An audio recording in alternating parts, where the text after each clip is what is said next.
Hello everyone, welcome to today's class. Today we are going to do a very interesting story, The Shepherd's Treasure. Not only is it an interesting story, but we are also going to learn a very important value. The Shepherd's Treasure, the third story in the supplementary reader for class 6. Before we go on, just look at the two pictures.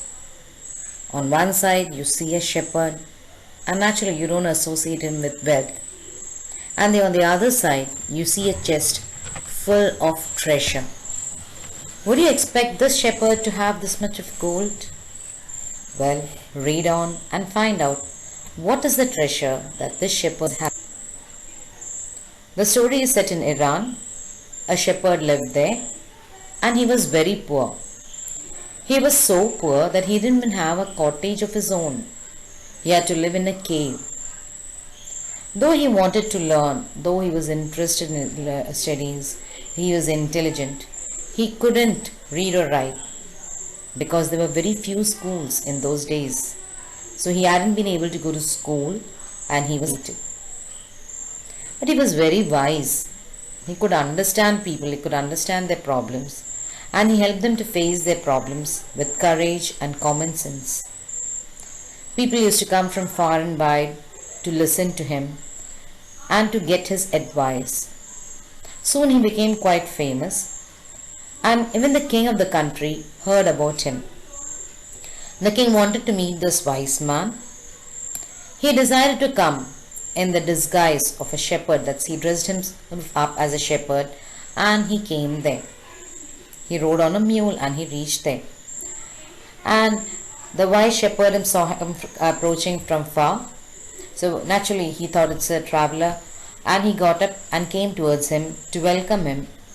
He saw that he was very tired, so he took him inside the cave and gave him water to drink. And he also gave him a share of his meager meal. Meager, that's very little because he's poor, he has very little food. Yet what little food he had, he shared with his guest. The king rested there in the night and he talked to the shepherd for a long time. And he was very impressed because of the shepherd's hospitality and wise conversation. Hospitality, the way we treat a guest. So though the shepherd didn't have any money, though he didn't have any possessions, his heart was full of love for his guest, and that hospitality impressed the shepherd. Though he was still very tired in the morning, he decided that he had to go back. And he told the shepherd that he had to go. And before going, he took leave from him. And the shepherd's reply is very interesting. "Thank you, your majesty, for paying me the compliment of a visit." Now why is this answer significant? The king has not told him that he is a king. He has come in the guise of a shepherd. Yet the shepherd recognizes him. And you should realize that this story is set long back, at a time where they were not in newspapers. So how could the shepherd recognize the king? It was just because of his intelligence.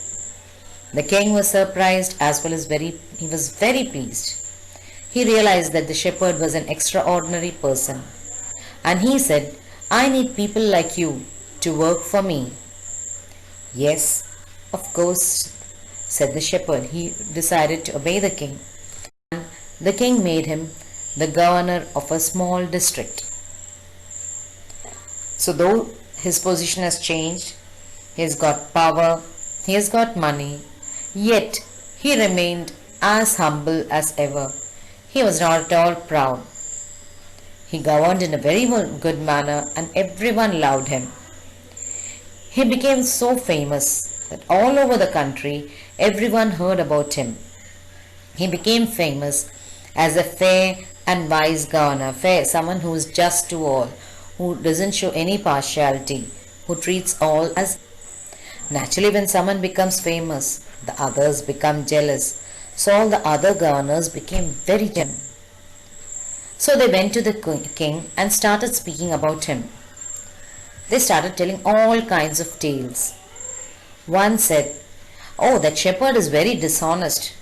He collects money as tax and he keeps a part for himself. He doesn't give you everything. Another says, why does he always carry with him an iron chest? Always he has an iron chest, a chest made of iron with him. Then another one says, oh, perhaps he has in it all the treasure that he's secretly collecting. He's stealing money from all that must be there in the treasure. After all, he is just an ordinary shepherd. How can you expect him to be great like us? At first, the king did not pay any attention to their complaints. But after some time, naturally, when you hear something so many times, you start having doubts. The king inquired and he found that the shepherd did actually carry an iron chest with him. The king decided to call the shepherd to the palace.